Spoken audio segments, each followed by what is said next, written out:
Hi guys, Miss Anderson here.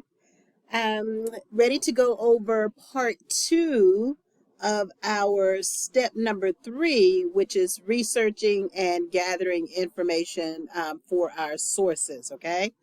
All right, so let's go ahead and get started. So I've decided not to try to do the little musical thing because I would have to use YouTube and that would kind of give it away because I was playing it from my phone. But the last video, sorry about the interruption at the beginning, I had to cut that little piece out because when I tried to play the song, you couldn't hear any of the song. And so I just edited and cut it so you heard that little jerk at the beginning of the last lessons video. Okay, but I want to make this one short to give you time to do your research. So let's go ahead and get started. So remember what I said the last time, everything is meant for you to be able to do it in class, okay? And that's both watch the videos, take the quiz, and in this case, do your research, okay? All right, so let's review from the last video, okay? So we said step one was identifying your area of service.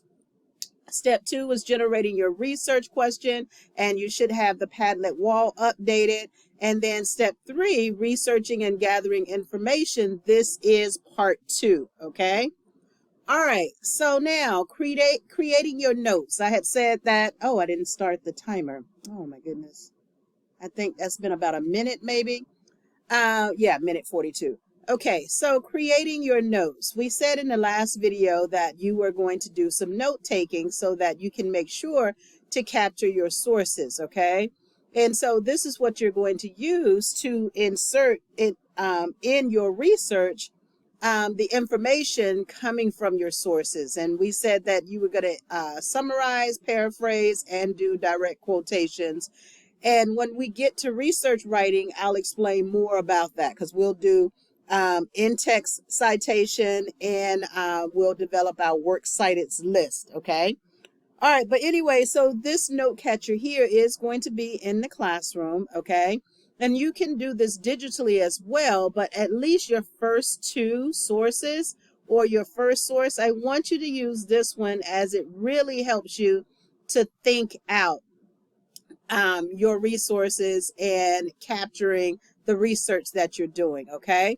So now once you go out and you do some research, and I'm going to go back to my string of websites that I have. Once you find a source and you know that you are going to use it, that's when you are going to take these notes, okay? So you do not have to take notes on every site that you visit, okay? If you're not going to use any information from that site, then simply close it and move on, okay? Now, you're going to use this in addition to your graphic, your organizer with your digital notes, okay? And I'm going to show you mine as well as I've developed a template for you to use for your digital notes, okay? All right, let's keep going. So this is the way the digital notes will look, okay? So it'll be a document in Google, okay? And it will be in the form of a table. So you'll have your source number, you'll have a brief summary, and then you'll have what you want in that source. And I'm going to show you in just a second. Yes, there's mine, okay? I did change it up a little bit, but you'll be able to see that once you pull up the Google Doc, okay? All right, so now talking about sources, okay? Let's stop for a minute and talk about sources. So this is a source card. It's a one pager with source cards because back in the day when I used to do research, we used flashcards, okay? So that was before computers and things like that. So, and that's when we had encyclopedias and we used books and magazines and periodicals and things like that. So now mostly everything is digital. So you guys have the benefit of not having to use a flashcard, okay? But anyway, if you check out source number 1 on here and source number 4, those are two of the main types of sources that we're going to use. Source number 1 is an online database article, okay? And remember, you need to have at least one online database article, okay? And then the other type of source you're most likely going to have is example number 4, which is a website. Okay. And so what this page is giving you is examples of how those citations are going to look once you put them in your works cited list. Okay. Now, at this time, I'm not going to focus on the citation because we're still early in the process.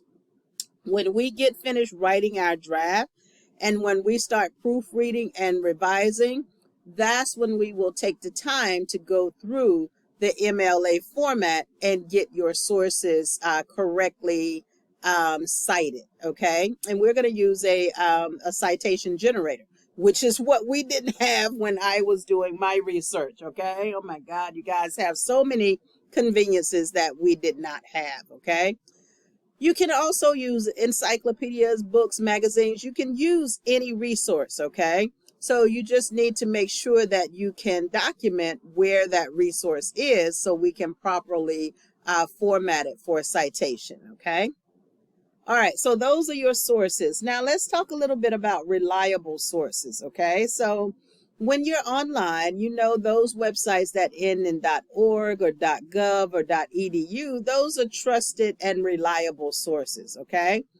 .net does not have to be unreliable. It can still be credible, but you want to approach it with caution, okay? And .com, you should stay away from those, especially if you're pulling any facts, statistics, figures, because .com is commercial. That's a business, okay? And then personal blog, message boards, Wikipedia, stuff like that. Now, I am going to use a site. It is a blog. It's the Reddit blog, okay? But it's only going to be from the perspective of a student. So you can use those. You're just not quoting or citing anything that's factual. You know, you're citing something that someone said as it relates to, as it helps support your case, okay? All right, so that's a moment on sources. Now, remember those online databases? So, and remember I said in the last video that since we didn't have a library, okay, how are we going to access these online databases, okay? So the two that are free that I know that we can access are Google Scholar, okay, and the ERIC database. Both of those we can access just simply by typing into Google. So you type into Google, Google Scholar, and it'll give you the link for that. And then, because I'm going to show you when I walk through again my list of sources that I created, okay? All right, let's keep moving. So those are a couple of our online databases. So here is a copy of my digital notes, okay? And so as you can see, I formatted it a little different, okay? And yours is yours, okay? There's no set way, make it yours. The way I formatted mine was over here, I had the title of the article, okay? Or in this case, the database, all right? And then here I had whatever I was going to summarize, paraphrase, or quote, okay? When I go back to that source, that's when I'll decide which one of these I'm going to do, okay? So this site here was motivational factors for students vandalizing. This one here was 3 general types of factors that influence vandalism. And then this one was that Reddick just his opinion, so I wanted to capture that. This one was how to stop vandalism. This goes to my providing solutions. This is a survey on the causes, so it fits with this up here.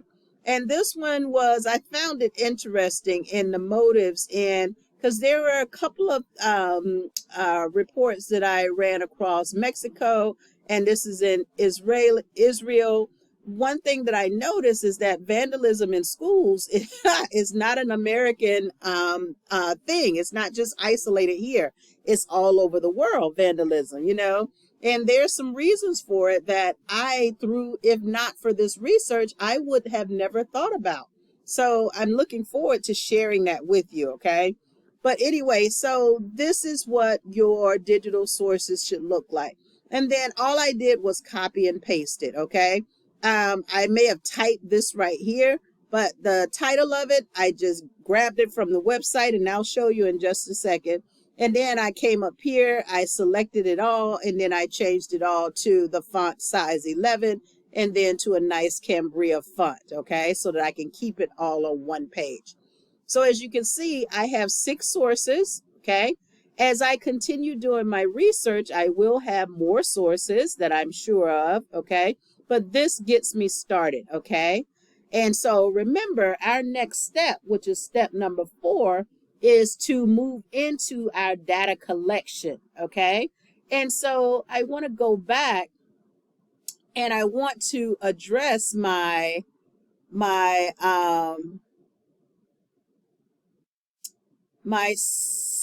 research question. Remember when I said that my research question was going to change, okay?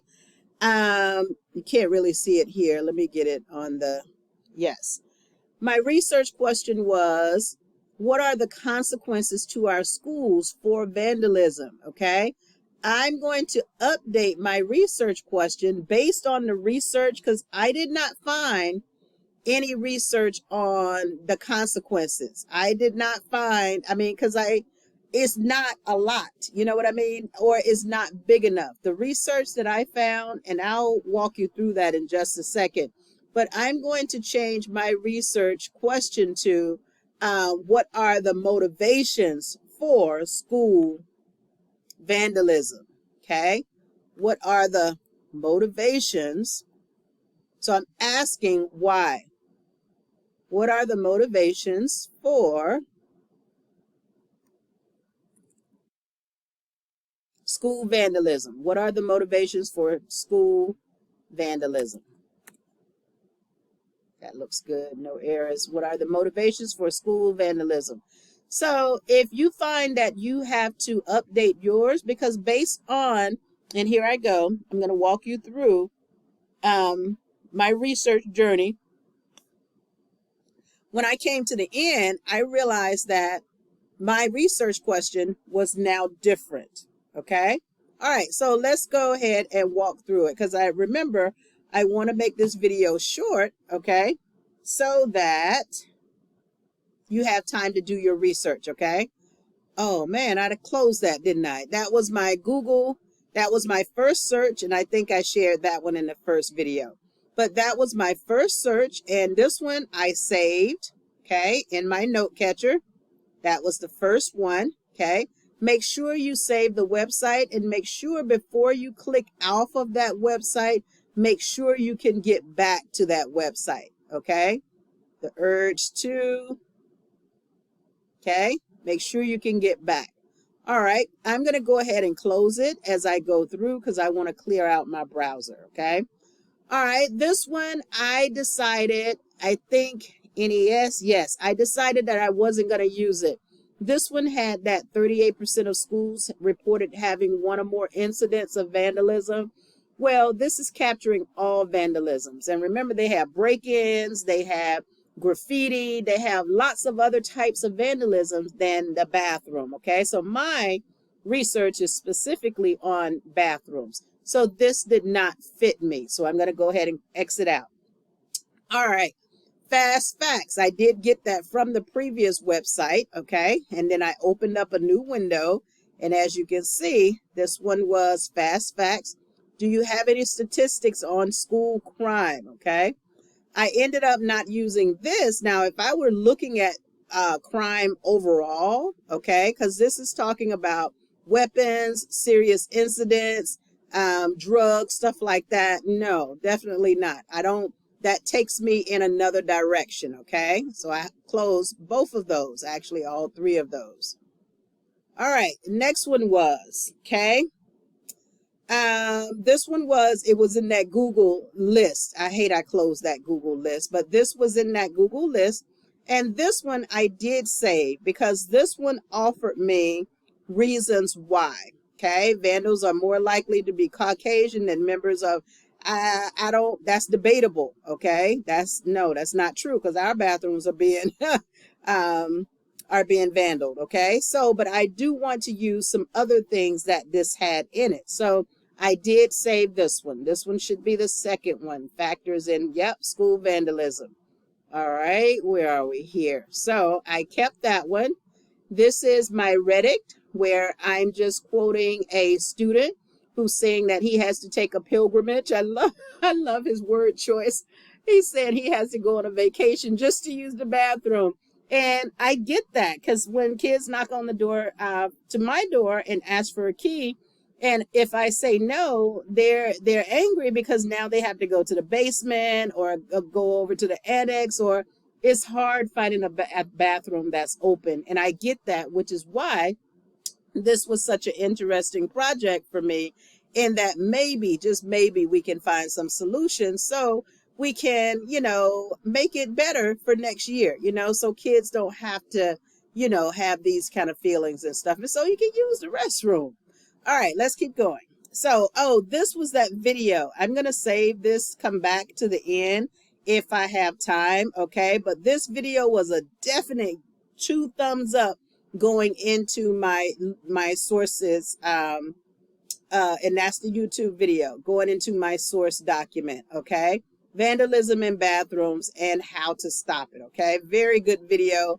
And a lot of these things we are putting in place, but I don't want to spoil it. So it's only a 5-minute video, so I'm going to come back to that, okay? All right, so this is when I decided to check out Google Scholar, okay? So I did just show you how to do it. So you take a regular Google browser, and then you just type in Google Scholar, okay? And then there you go, okay? And so that's the way it looked. And then you type in whatever you are looking for, okay? And that's where it will bring you to, it will look like this. And in this case, I typed in school vandalism in the US, okay? All right, so it brought me to, and remember, these are your online, these are articles, okay? So these are more than likely coming from an online database. So this is where you're going to get your facts and statistics from, okay? All right, so the first database I ran across was JSTOR, okay? And I've used JSTOR in the past, all right? And I typed in vandalism in school. And this is what it gave me, a survey on causes of vandalism, okay? And then I think I had to create an account. Yep, let me check my email. JSTOR was one of the ones. They do, yep, I created an account. And so it is a free account, which is great, okay? So you want to create an account so that you can get access to it, to the articles here. And then I think I am using this JSTOR, yep, a survey, okay? It has some things in there that I'm going to go back to. I saved make sure you save the link and you can get back to it, that I'm going to use in my paper, okay? All right. And of course, I'm going to show you how I'm going to cite it once I start writing, okay? All right. Oh, here's the paper right here. So this is just a 3-page paper, okay? I skimmed all of it to decide whether or not it had information that I needed, and it does. So I'm going to close those 2. All right, so I continued on in my search in Google Scholar, and it brought me to another online database, which is called Taylor and Francis, okay? Once I decided that they were free, please do not sign up for any subscription databases or any databases that want to charge you money for the article. Please run away. Just close it. You don't need their info, okay? All right, so, but Taylor and Francis was free. So again, I created an online account, okay? And then I was able to move forward in getting that article, okay? So here is the article. Let me see, school vandalism. Oh, that's Gale. That's another, let me go back. So that's when I did a new search. And this is the one that gave me, yep, the Mexico one. Yes. So I have the article on Mexico, and it was interesting because I may not be able to pull it out now. Results demonstrated significant differences across schools And this is what I am going to use this, I think, school vandalism in Mexico. No, I don't remember. Individual. No, I didn't Mexico.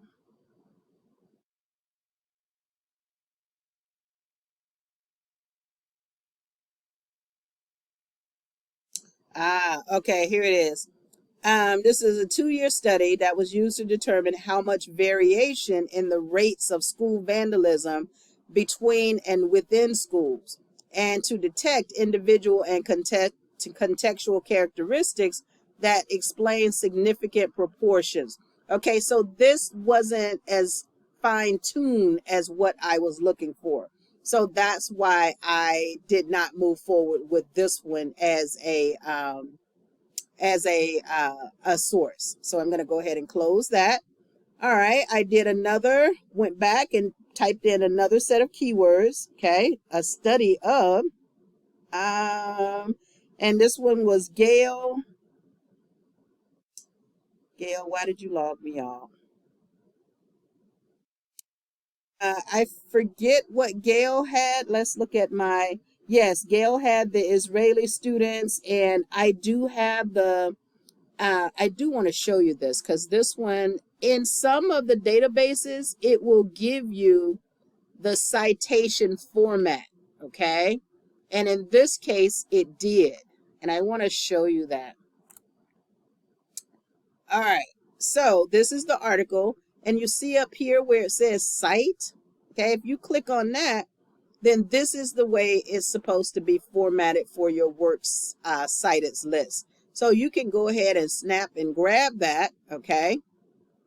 And you can put it in your note catcher. That's what this is right here, okay? Now, it doesn't look like much here because I have to make it look like what we just saw, but that's going to come when I finish doing this is the way it looked. That's going to come when I finished writing my draft and I go to revise and proofread. And when I start creating my works cited list, this is how it's going to look. Okay. All right. But yes, this one I like because it gave me factors for the motivation to participate in destructive behavior, because that's what vandalism is. It's destructive behavior. Okay. And it told me attitudes towards the school, attitudes towards teacher, and social anxiety, among some other things that I found. Okay. And all of these is what's going to help me to create my data collection method. And that's the reason, that's the ding, ding, ding that I got. I'm going to stay right here for a second. When you're doing your research, okay, trying to see which one of these I'll land on. This one right here, okay? When you're doing your research, you want to be thinking about how you're going to, what kind of data are you going to collect and how you're going to collect it, okay? So all the while I was doing my research and I kept hitting on causes, motivations, why students vandalize, okay? That was my ding, ding, ding moment, okay? The reason why is because I can collect that data in our school. I can create surveys, I can create questionnaires, I can do interviews, and I'm going to decide that for our next lesson, because remember, our next lesson is developing our data collection methods. So I already have an idea just based upon the sources and the information that was in those sources of the type of data that I'm going to start collecting. So those are the types of thoughts that should be hitting against your brain as you are doing your preliminary research, which is what this is, okay? So keep that in mind, please. All right, so I'm going to go ahead and close that one because I do have this one. Yep, Gail, just want to make sure. Yep, this is my Gail. So I'm not sure what the rest of this is. Oh, it's things that I discarded. So I decided not to use this one because remember, this one went off into a tangent and that's not what I'm looking for. this one was interesting. Okay, it just came from, all of this was Google search. Okay, is this Google Scholar? No, this is just regular Google. Okay, and you can tell the ones that I clicked on. There it is. That one I looked at. And then I think it's at the top.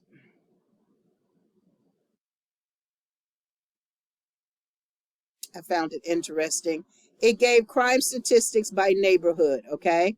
I can't find where it is, but I got it from here. Okay.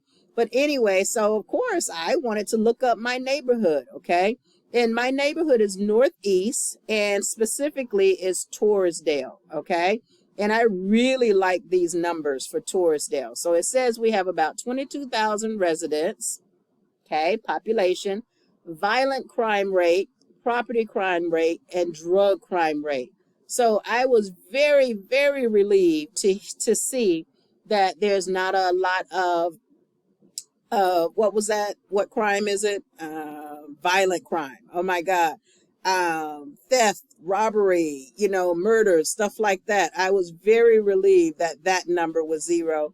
And then this one was, what was this one? My memory, guys. Drug crime rates. Okay. I like that. The other one that I can be categorized in is Northeast. Okay. And this one went up slightly. Okay. So I would rather stay with Torresdale. But anyway, this is the interesting things that you can come across when you're doing research that just benefits you in other ways, So I'm going to go ahead and close that. This one I also found interesting. Now, it's not going to be a part of my study, but I did come across it in my research, okay? And this one I did see it was highlighted, and it was vandalism defense lawyers, okay? So when I read this little blurb here, vandalism is deliberate destruction of public property. So I was like, okay, lawyers?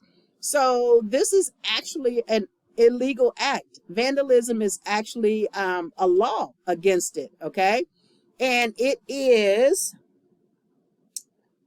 institutional vandalism is what you do at schools. And it says that it is when a person desecrates, defaces, and when you tear down the stalls and the dispensers, that's called defacing, or otherwise does damage, okay, is considered a third-degree felony if the damages exceed over $5,000. So I'm guessing, and I'm going to ask Miss Ali, remember when we had to redo the second floor bathrooms? I think that was last year. But I'm going to ask her to go back in her records and find out how much that was, okay? I want to say it was before we got cameras, and I want to say that was one of the reasons why we got the cameras, so that we would be able to track that, because that's an unlawful act, and you can actually go to jail for this stuff, So vandalism in schools is very, very, I need to save this, but do I? See, that's where you're going to come in. Let me check my time. You're going to come in on having 26 minutes, on having sites that you want to keep, but that you don't necessarily need. So I don't necessarily need this, but it's so interesting. I'm going to go ahead and drop it. Free databases. Okay. I looked at the district website. I didn't find absolutely anything. Oh, well, it brought me to the free library. Okay. So I logged in. I got my library card a few months ago, okay, and I logged in, and the databases that I saw, they were like, I don't know, they weren't usable. You know what I mean? They weren't like the big research databases. So I did not go searching in there, because I need something to be quickly in my hands, The ERIC database, the one that I told you is free, create an account. This one was old. When I looked at, you see these dates here, okay? And I pulled up a article in there. I'm like, it may be good, but it's 1976. Oh my God. That was not before I was in school, but I was in elementary school at that time. So you have to be sure to look at the dates on everything. Because see, this one says 2015, but it's not for me, All right, go ahead and close that. Then I had the bright idea of going over to the Department of Education because I figured they would have some surveys and statistics on bathroom vandalism. But it turns out that they did not. I wasn't able to find anything. I found this, but it wasn't applicable to me, so I will go ahead and close it now. And then I got tired that, oh, that's my Google Scholar. I'll close this one. Okay, so that is how my search went, okay? And it's a walkabout. My time is 28 minutes. I am going to show you this video, okay? And then we'll go ahead and wrap up, and you still have 30 minutes, 40 minutes to do your research, okay? All right, so let's watch this video.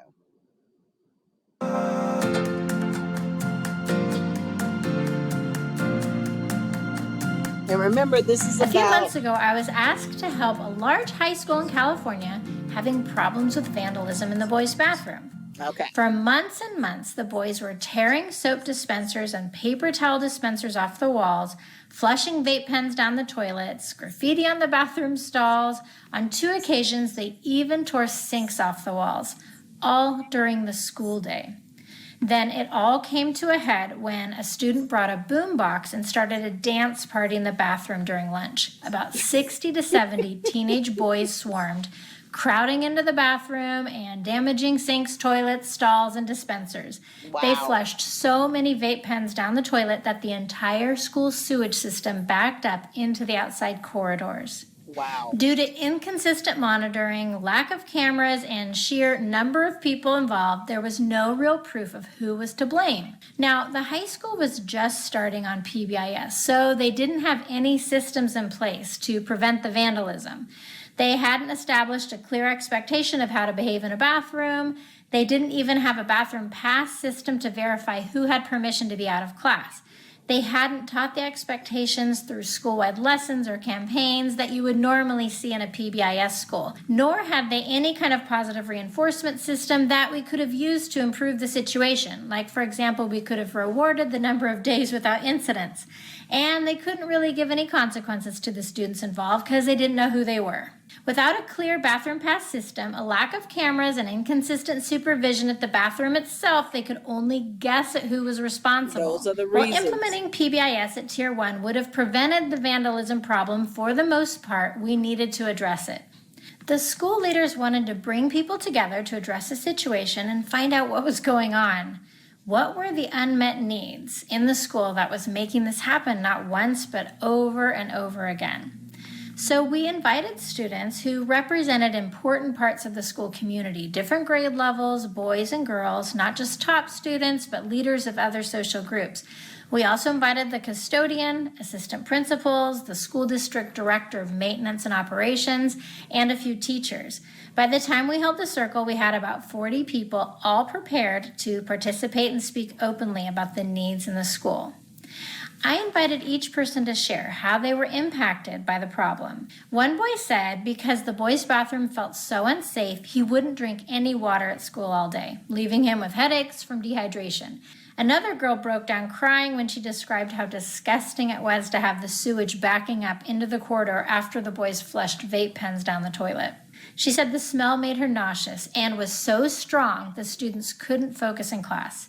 And the new school custodian said that she had to throw away all of her new shoes and her new clothes after cleaning up the sewage flood. The director of operations shared that the vandalism had cost the school over $23,000 that school year. Some students did actually admit to the part that they played. One boy said, "Yeah, I was the one who brought the boombox that day for a dance party in the bathroom." But then he went on to say, "I did it because there's nothing to do, no fun activities at lunch anymore." So this helped us begin to understand the needs in the group, and it came out that the teachers who used to run the noontime lunch activities were angry at the school principal, so they were refusing to coordinate the lunchtime events anymore. The only activities that were happening were cheerleaders dancing, which only appealed to a small group of the students, and it left a lot of other kids feeling like they weren't valued or really a part of the school community. Agreements were made to resume lunchtime activities that were more inclusive by having students from the circle form a committee. The director of operations and the school administrators invited the students to join them on a walkthrough of the school to see what could be done to improve the overall cleanliness of the campus. Some of the students responsible for the vandalism volunteered to stand with the campus supervisors and help monitor the bathrooms during lunch on a rotating schedule. The vandalism that had plagued the school for nearly a year came to a complete halt as each group began to follow through with their commitments and became a community once again. One thing that we want to remember is that we need to regularly hold classroom circles in order to build community. Go ahead and stop that there, okay? This video was totally, absolutely 100% applicable to my research question, okay? And it's actually the reason for me changing my research question was because it was chock full of the whys and the what to do next, you know? And actually, I'll let you in on something. Our school is going to a PBIS system, and it's going to be implemented next year, so you won't get to see it. But I think there may be some changes that happen this year, you know? So I love that video, and that is on my my sources list, okay? All right, so I'm going to stop it here, okay? What we've gone through is our preliminary research, okay? Remember, research is ongoing, so you're still going to do research as you begin writing, as you begin doing your data collection. For whatever reason, you're still going to go back and do research, okay? Make sure you're properly taking notes, okay? With your sources, make sure that your sources are notated either on the paper note taker or the digital one that I just showed you, okay? And then I want you to check and revise your research question, okay? Your research question, you want to make it interesting, okay? I am so excited about doing this data collection, because I want to find out how I'm going to survey the entire school, okay? And what questions I'm going to ask. So you're going to be my first survey, you know? I'm going to ask you, what kind of questions should I ask other students, you know? So I'm excited about it. So your research question, make sure that it is open-ended, make sure it is debatable, and make sure it's going to include your perspective, okay? All right, stop the video. Go ahead and do your research, okay? Remember that may spill over into homework, okay? That's not a bad thing, but please, please, please do your research, okay? Step 4 is going to be, we're going to look at our data, our methodology, our data collection methodology, qualitative, quantitative, and mixed methods. All right, guys, thank you and have a great day. Bye.